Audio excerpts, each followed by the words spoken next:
And welcome back to the X Zone, everyone. I am Rob McConnell, and for the next 4 hours, I'm your host and your guide as together we cross the time-space continuum to this place that I call the X Zone. It's a place where people dare to believe and dare to be heard. It's a place where fact is fiction and fiction is reality.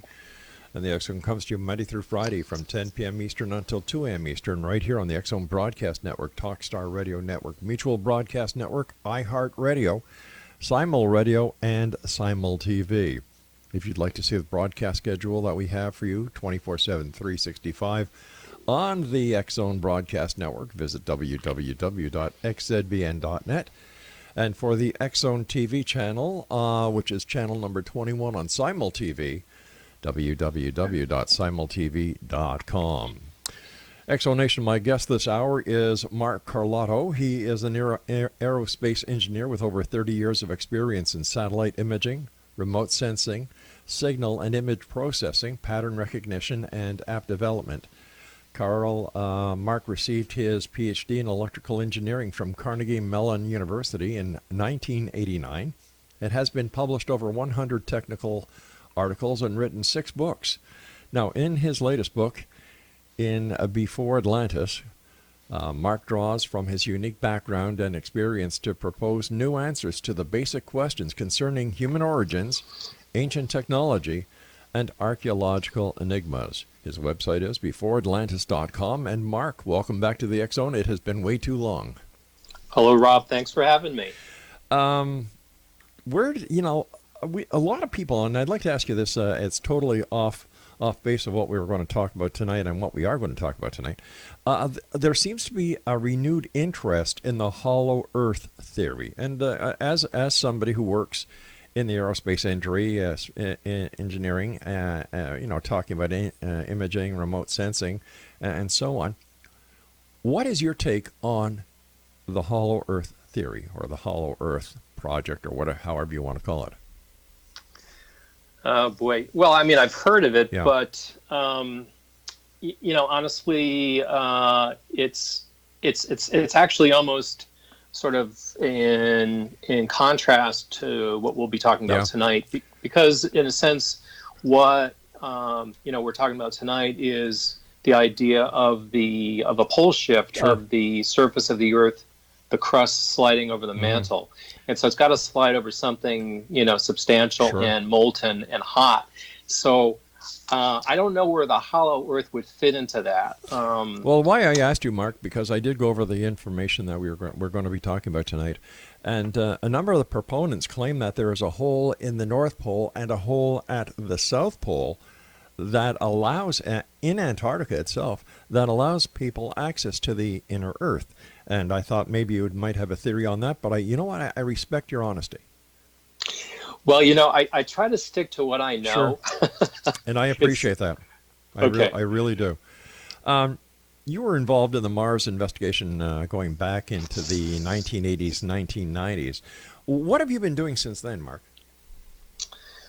I did that for about 20 years, and I kind of burned out. I felt there wasn't much more to do, and it actually, as that was winding down, I moved to a place called Gloucester, Massachusetts, and I got involved in some projects related to local history and archaeology. And so I kind of got out from behind a computer and got my hiking boots on and spent a lot of time in the woods exploring, and been doing that for about 10, 15 years or so. Well, it's nice having you back. And how did you get involved with your new project and book, Before Atlantis? Well, it was total serendipity. I was on Google Earth looking at some archaeological sites in Mexico that I wanted to visit. We're going to a wedding there, and I thought I'd take a trip off, escape for a day or two and visit some of these sites. And so I'm looking at these sites, and Google Earth is an incredible tool, and I didn't have it back in the days of the Mars investigation. We did all the mapping and all the geographical coordinates. So that was all done by hand. But now you can do incredible things. And I noticed that some of these sites were not aligned to north, And I remembered back in the Mars investigation days that I was looking at some structures on Mars that were not aligned to north. And the theory, a colleague by the name of Tom Van Flandert had suggested the idea that perhaps on Mars these structures were once aligned to the North Pole, but then the pole had shifted, and so are now rotated. And so, my mind back then was on Mars, but, we were looking at terrestrial comparisons, terrestrial analogs. And I remember looking at Teotihuacan in Mexico and noticing it was misaligned. So, fast forward now, this past year, I'm looking at the same images, but now on Google Earth and realizing, wow, these are misaligned. So, one thing led to another. I remembered Hapgood's theory of pole shifts and actually some work done by some Canadians by the name of Rose and Rand Flem-Ath. You probably had them on your show. Many years ago. Yeah, and they wrote a book called When the Sky Fell, and it was the theory is that Antarctica was Atlantis, that landmass was at a much more temperate climate or latitude and a more temperate climate. And when the pole shifted, they believed that this happened 12 to 18,000 years ago, that it slid down to the South Pole and that civilization was flash frozen and it's buried under all the ice down there. Anyway, so all of these things are connected. So all this is going through my mind, and I realized, wow, here's a site that I never really looked at to determine, did this actually in fact line up to one of these old poles? And then I found other sites that were misaligned. And over the period of a few weeks, I analyzed hundreds of sites and discovered that magically, or for some reason, they all seem to line up to 4 previous locations of the North Pole. So it was sort of, that eureka moment. Yeah. One of the most talked about ancient locations where people still say that is still totally aligned is the Great Pyramid in Egypt. Has that also shifted, or is it still where it was many years ago, perfectly aligned with Sirius? Well, some say that it's changing position ever so slightly.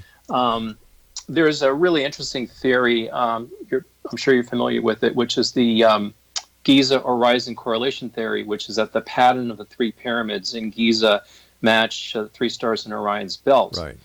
And there's also a larger context involving the Nile and the Milky Way and Sirius and so forth, and that all these patterns on the ground mirror those in the sky about 10,500 years ago.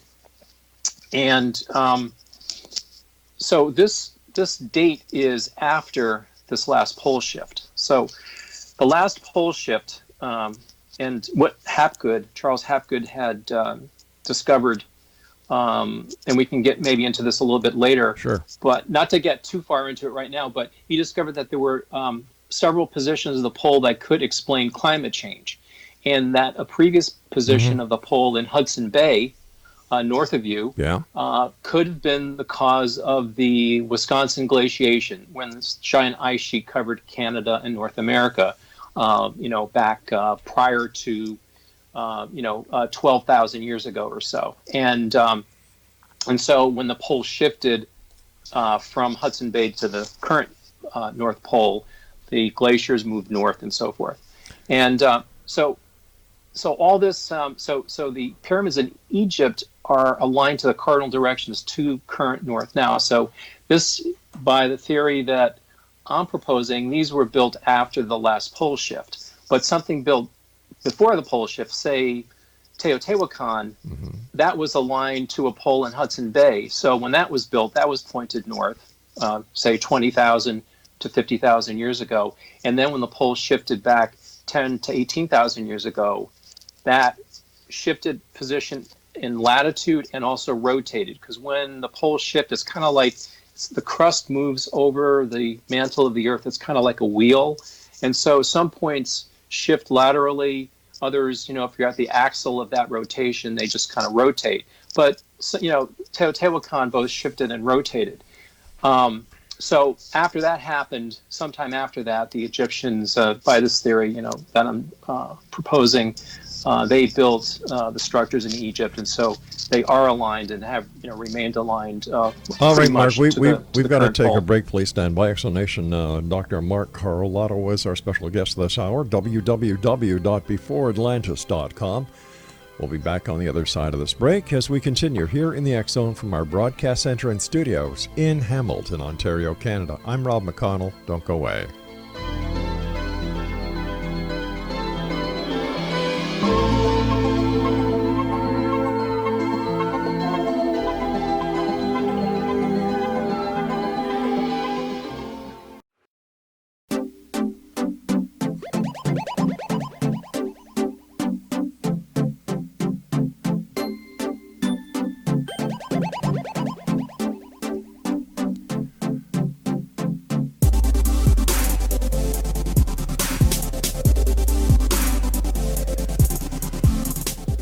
Exonation, Dr. Mark Carlotto is our special guest this hour. He is the author of Before Atlantis, and his website is beforeatlantis.com. Now, Mark, when we're talking about a polar shift, does this polar shift also affect the electromagnetic field? Yeah, in a sense, it does. Currently, with the Earth aligned as it is, the magnetic pole does move slowly. That's the reason why a compass doesn't face geographic north, but the magnetic declination, when you read a compass, has to be taken into account so you can determine true north from the magnetic reading. And this changes over time. And the idea is that when the geographic pole shifts, everything shifts with that. And this is actually relevant because of some work that was done in the 90s where they actually discovered back 500 million years ago that there was an enormous pole shift on the Earth. And that's based on these so-called paleopoles, which are magnetic poles. So the two are kind of linked together. Now, the polar shifts, the pole shifts that you're talking about, how grave will they be? How significant will they be? So the pole shift that's pretty well documented and accepted by mainstream scientists and geologists was a rotation of about 90 degrees of the planet. Wow. So so the Earth turning a quarter of the way around. These pole shifts are that Hapgood detailed are smaller, say roughly half or a third of that. And they're movements of the pole from its current position to places like the Bering Sea, north of the Aleutian Islands, or to northern Greenland, or the Norway Sea, or Hudson Bay. So it's not a significant deviation. But the one possibility is that these pole shifts were not gradual, but were sudden shifts, and the ensuing shock was the mechanism behind the catastrophes and the destruction and the floods that were talked about by Plato and Atlantis, right. Worldwide myths. How realistic that Atlantis really is Antarctica and in the far south?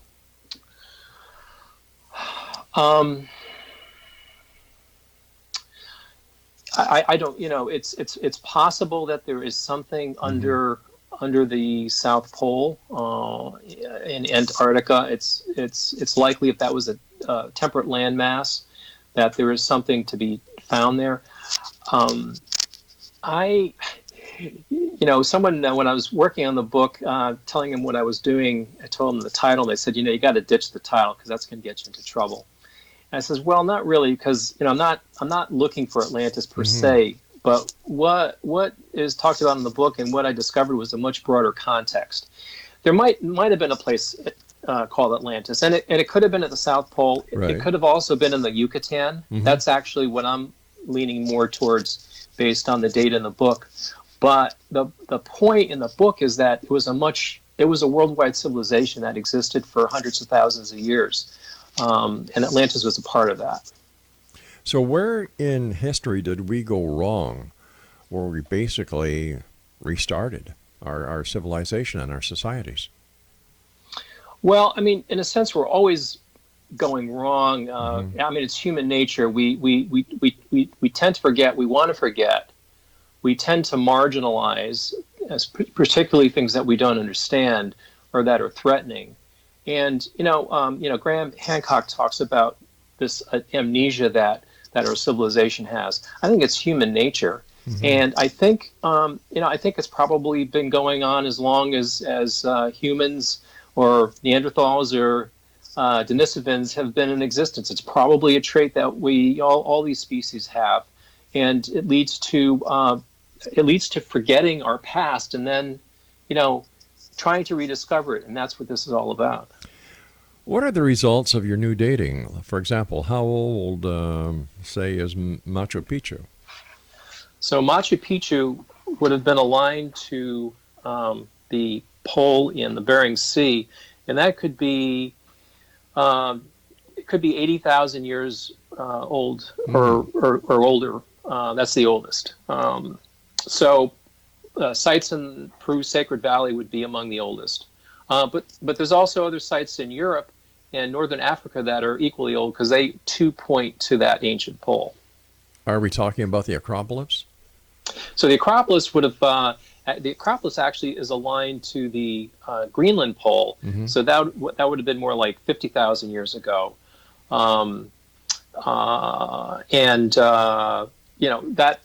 That of course, raises the question, or some people would say, well, are you saying that the Acropolis itself is 50,000 years old? The basic idea that I'm proposing is that the original site was established at that time, and that over time it was expanded, rebuilt, keeping that orientation. So perhaps the Acropolis, that structure is 50,000 years old, but the Parthenon is more recent. Actually, it was built on an earlier Parthenon. So there's many cases, and I talk about this in the book of these structures built on top of older structures. Temple of Jupiter at Baalbek in Lebanon is another example. So these exist throughout the world. How did the ancients know so much without the technology that we have today? I mean, who knows what they knew? Exactly. Like how did they know how to align themselves with the poles at the time?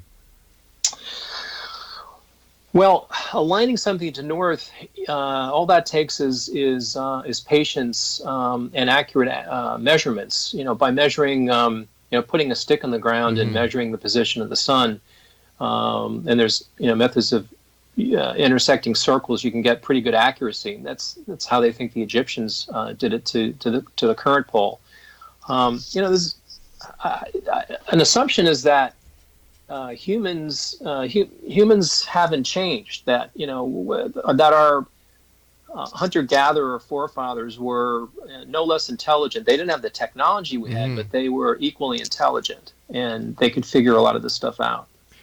Speaking about Egypt, what does your theory tell us about the Sphinx, for example?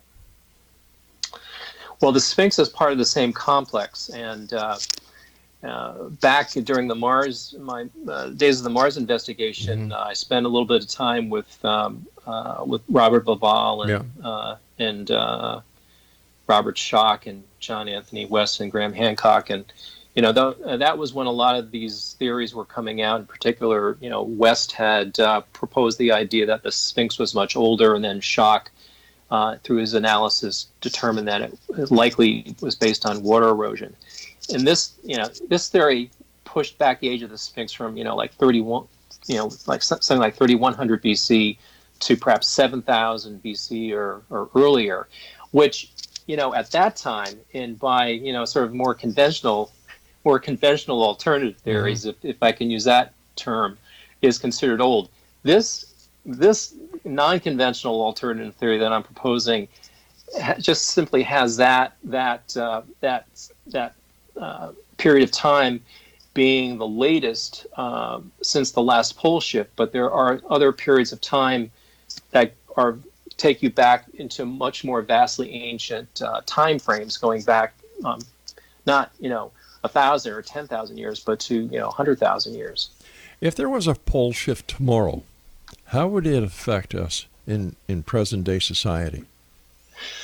Well, I actually talk about the pattern of pole shifts in the book, Mm-hmm. and it appears there's a lot more, I think, to be done with this, a lot more analysis. But when the shift occurs, there are places that take they bear the brunt of it. There's the most damage. That's sort of this wheel analogy where there's the greatest amount of lateral shift. There's most damage there, but other parts of the planet would be less affected. So it's sort of like patterns of destruction. So, I'm not so sure that there was a worldwide flood or worldwide devastation, back 12 to 18,000 years ago.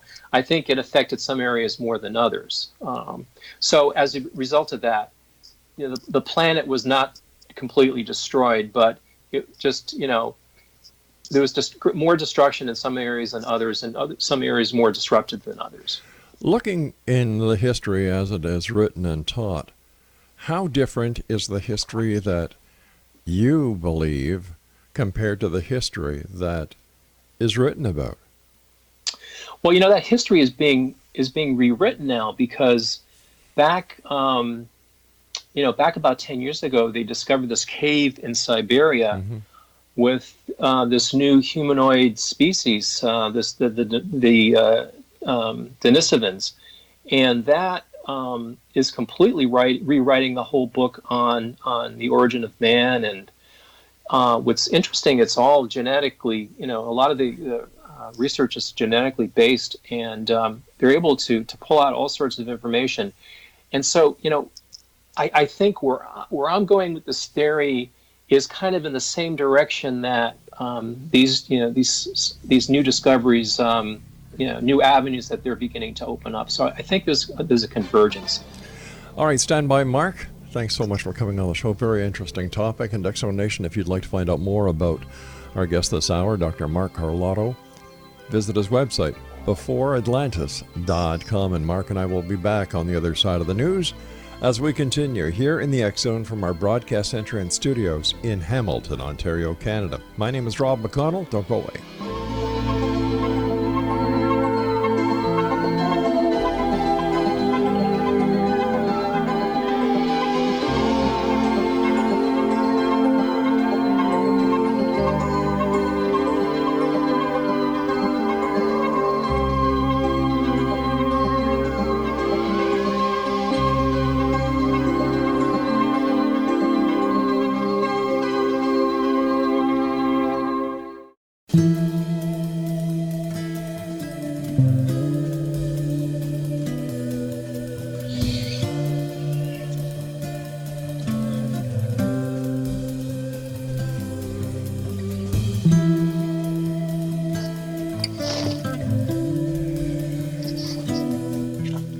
Let's see, only 14 more days. No, not 14. Can't be 14. Craig, what is it, 20 days before Christmas? Wow, my gosh. This year has gone by so fast. Exonation, our guest this hour is Dr. Mark Carlotto. He is an aerospace engineer with over 30 years of experience in satellite imaging, remote sensing, signal and image processing, pattern recognition, and app development. His website, beforeatlantis.com. Mark, can you tell us more about Machu Picchu? Can you break it down in terms of the alignments you have analyzed so far? Sure. In fact, there's a lot in the book, and Machu Picchu is one of the sites covered in the book. But BeforeAtlantis.com has an ongoing blog where I'm posting new research results, and I just posted some new results last week concerning Machu Picchu. The original revelation with Machu Picchu was like Ollantaytambo and Sacsayhuaman and Cuzco. These are all sites that face a pole in the Bering Sea north of the Aleutian Islands, the oldest pole in this chronology that Hapgood developed. And the particular structure at Machu Picchu that aligns to this is called the Temple of the Three Windows. And so the idea is that when the pole was at this location, this particular structure would have been oriented north, south, east, and west, and the three windows would have looked out to the east. Right now, it doesn't. Right now, it looks out in a completely non-solar direction.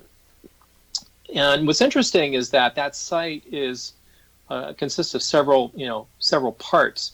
The parts that that are thought to be the residences face mostly to the east, and are thought to have been involved in some kind of solar alignments, at least solar observations. But the older structures, the Temple of the Three Windows and the Intihuatana, this is the so-called hitching post of the sun, these do not align in any way to the current sunrise directions, solstices or anything like that. But back, 80, 90,000 years ago, they would have aligned to east. And the Intihuatana is particularly interesting because it shows evidence of being modified over the course of time as the poles shifted. It turns out that Machu Picchu was in one of those places on the planet that did not suffer serious damage. There are earthquakes there for sure, right, but it wasn't devastated to the extent that other sites were. And so there's evidence in the analysis I have on the blog that suggests that the Intihuatana was modified. It was initially a solstice marker to register the summer solstice sunrise, the date of the summer solstice. But then after a pole shift occurred, that alignment didn't work anymore, right? It rotated, and so then they repurposed it as an equinox marker by taking it, because what happened was at that point the Machu Picchu shifted from where it was to a place almost on the equator. And on the equator, if you have a structure that has a vertical shaft, at noon on the equinox, it casts no shadow. And so I believe this is when it became known as the hitching post of the sun, back, many thousands of years ago. And there's signs that as the pole shifted since then, other modifications were made to it. It's a very complicated object. It's got very strange angles. Mm-hmm. And if you analyze these relative to the pole shift directions, they seem to be correlated. So this is completely new. No one's come up with anything like this before. It's totally out of left field because that's kind of where I live. Mind you, that is where most of the brilliant discoveries are made. Right? Well, brilliance and insanity, right? They kind of there's a fine line between the two of them. All right, point well taken. What do you think the main purpose for these archaeological treasures were?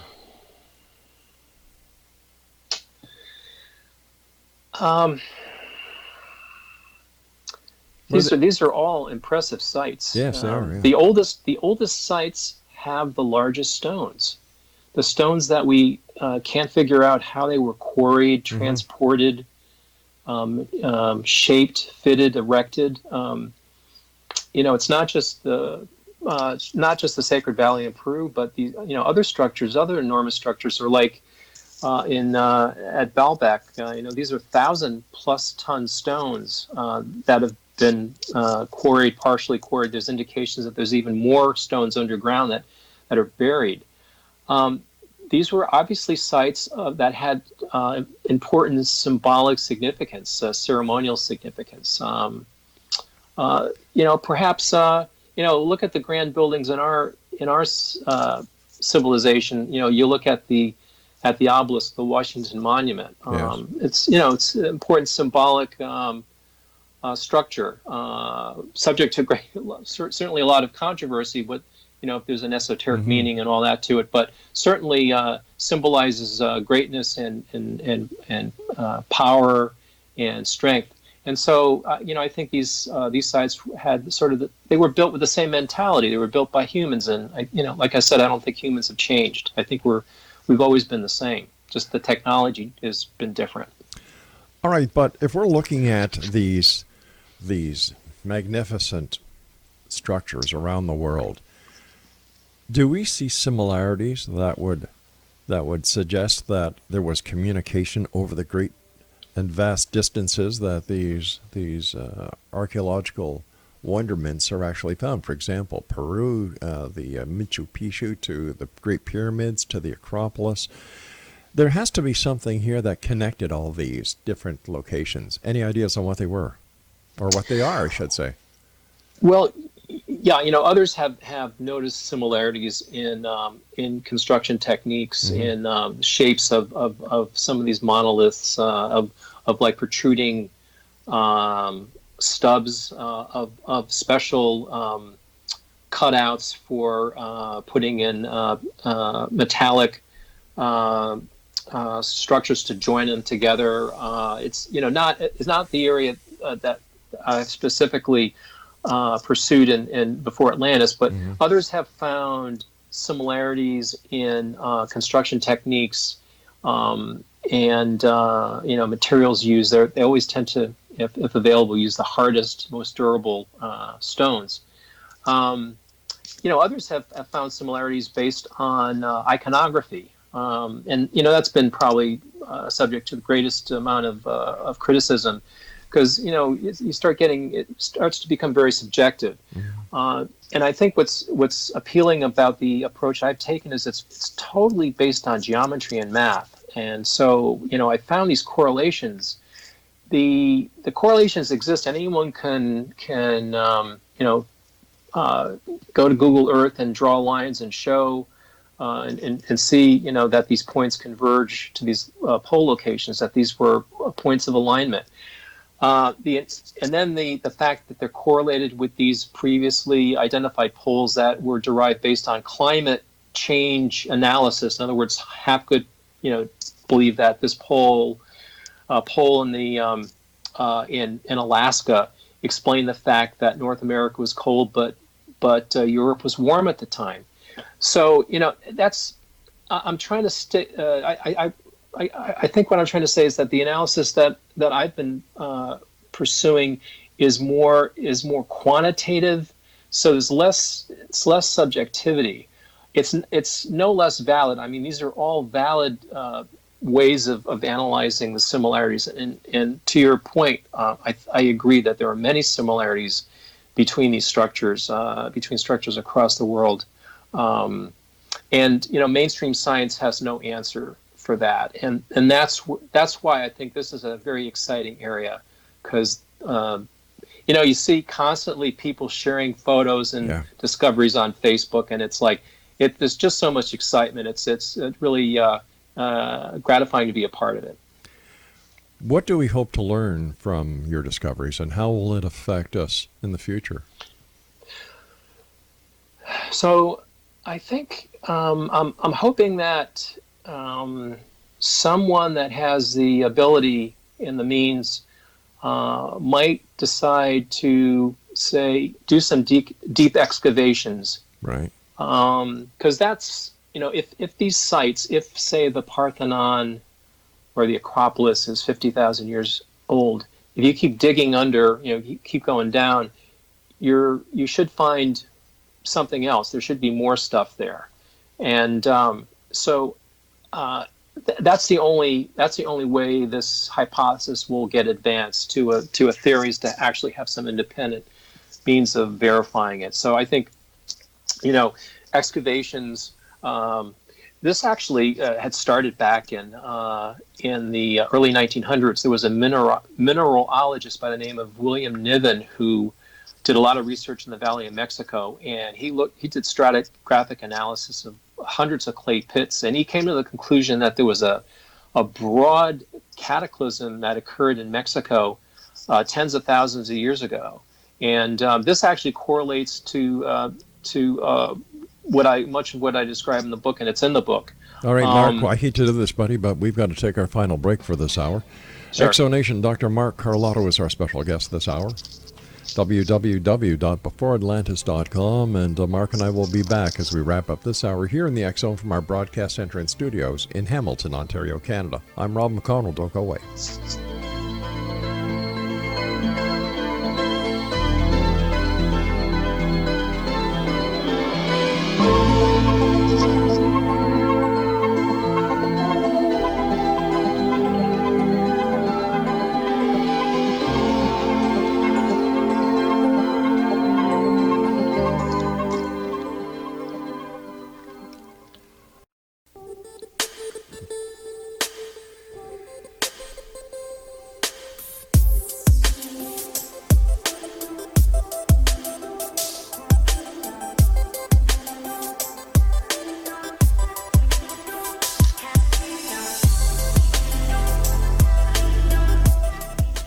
Exonation, my guest this hour is Dr. Mark Carlotto. He is the author of Before Atlantis. His website is beforeatlantis.com, and Before Atlantis is available on Amazon.com. First of all, Mark, thank you so much for joining us. Congratulations on an exciting book with some, this is truly amazing, and it's going to be a lot of food for thought for a lot of people. But do you think there are going to be more sites that are going to be found that will be able to be applied to your hypothesis? I think so. Actually, I at first I thought I'd finish the book and then do something else, and as it turned, and then someone asked me, well, what are you going to do next? And it's like, well, I'm kind of still working on this. What I've actually discovered over the last few weeks is that there's a very interesting site up in Siberia. Over in Siberia. I guess it's up, it could be over, depending on how you go. That goes back to 700 AD. They think it was constructed. It's called Porbagian. And this is a new site that's not in the book that appears to be aligned to one of the ancient poles. And it's a very mysterious site. There was an intensive Russian-led excavation back about 10 years ago. And they excavated about a third of the site. And they still don't really understand why the site was built. It's in a place it's actually built on a permafrost island in the middle of a shallow lake in southern Siberia. There's no evidence that it was occupied for very long. There's very few artifacts there. And it's misaligned. And so, when I see things that are misaligned, it's like, what could that mean? And it turns out that the only alignment that works is a solstice alignment back when the North Pole was in the Norway Sea. So this would put it, back, many tens of thousands of years, far more ancient than is thought to be. But, again, the idea is that the structures that they are excavating now that date back, they're radiocarbon dated, I think, to 700 AD or CE, are just, the latest structures on the site. And then the site was, my contention is that the site would have been or could have been established, many tens of thousands of years ago. And then over time, other civilizations, co-opted it, built over it, maintaining the site, the alignment, and so forth. There's actually a lot of precedent for this. In a lot of the sites in Mexico that I analyze are such that it's not just an isolated structure that's aligned to one of these poles, but it's the whole pattern of cultivation, all the farmland, everything around it, the roads. They're all pointing in these directions because they're ancient, and people have built, in those directions following, the pre-existing plan. And that's actually an accepted principle in archaeology that civilizations do that. They don't reinvent the wheel. They don't suddenly decide, oh, we're going to do something completely different. They kind of, if possible, they go with the flow and they sort of adapt to what's there. Let me ask you something. With all the archaeological sites that you have investigated on this planet, is there any relation to the archaeological sites and other planets in our solar system? So, when I was involved with the Mars investigation back in the 80s, the belief was that, well, those of us that were working the so-called independent Mars investigation, that is the non-NASA scientists, we thought these structures might be, 500,000 years old, something like that. Whereas NASA was saying that they're, hundreds of millions, billions of years old. And, it remains to be seen. In a few years, we'll probably get to Mars, and we'll be able to check out, these structures, the so-called face on Mars, and the city, and these other structures. There's been numerous structures that have been found, and there's some evidence that they're artificial. We'll be able to verify that, and then, then you have those dates, which are going to be, probably, they're going to be ancient. They're going to be probably in, millions of years. But now we'll be able to say, okay, let's try to connect that up with stuff on Earth that's maybe hundreds of thousands of years. So we're getting a little closer. I'm trying to, in a sense, this research bridges the gap, because right now we just go back, 3000 BC is sort of when the advanced civilizations on Earth got started, and so that's a long.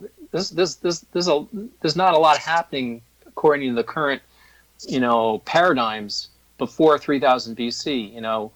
From the time we were hunter-gatherers, we became farmers around 10,000 BC, and there's a lot of mystery, on how that happened. And so, in pushing back these time frames, we're getting closer, and maybe one day we'll be able to connect it all up. I mean, it is all one equation. I mean, everything's got to add up. That's my belief, my hope. So tell me, do you miss the aerospace industry? No. There's so much going on. Today was I took a break and I watched the latest SpaceX launch, and it's just amazing what's going on. So much activity, and so much is happening. It's just not enough time in the day. At the end of your book, you mentioned, I believe that it's pronounced the McConnell. Who were they? So the McConnell, I think, might have been Denisovans. I have to think before I say it. It's such a hard word for me to say. The Denisovans are this latest discovery in Siberia. They're sort of a parallel lineage with the Neanderthals that sort of split off from the human evolutionary tree back around half a million years ago. And so in the book, I talk about this worldwide civilization, before Atlantis, that existed in all these places. I use a term that some ethnologists back in the 1800s used, and they called these people the Nakal, or the Mayaks. This was Mayanism was a really bad word to use to call these people Mayanists. They believe these are people like Churchward and Augustus Leplugion and others who they had reputations, but then when they started studying the Mayan runes, they came up with all sorts of interpretations that were just way outside the box. And so they talk about this people called the Nakal. And I think it's possible if these people were not ETs, were not aliens, they were an indigenous civilization that evolved on this planet, they could have been Denisovans. So what's the takeaway from Before Atlantis? We have a lot of work to do. The takeaway is that the further back in time you go, the more there's a lot more happening than we thought there was, and that's where the real cool discoveries, the paradigm shifting discoveries, are going to be made. What was the ultimate aha moment that you felt when you were writing Before Atlantis? So it was back when when it occurred to me that these I was looking at Chichen Itza, and I realized it was lined up to a different place than Teotihuacan, and I realized it was pointing to, not exactly, but close to where another one of the Hapgood poles was. So when I realized that these poles could be used as a new way of dating these sites that archaeologists cannot date, they look at the alignments and they have no really good explanation for why these sites are aligned the way they are. In fact, a lot of the explanations are really convoluted in there. They make your head hurt. Wow. But by aligning them to these ancient poles, which are not proven, these are hypothetical poles, suddenly, like 50 sites, and all the sites I looked at in Mexico line up to one of these poles, or line up to a site that lines up to a pole. So it turned out to be a very powerful explanation. And in science, when you come up with a simple explanation that's powerful, that's sort of like an epiphany. It's like, oh my God, what's going on here? And that was sort of my eureka moment. And that all that happened it was like the $6 Million Man, where everything kind of slows down. Oh yeah, and you had that weird music, and away you went. It was like an infinite amount of time, but I think it really took place in a few seconds that this realization occurred to me. And so, yeah, it happened quickly, but there was a lot of work to be done after realizing that.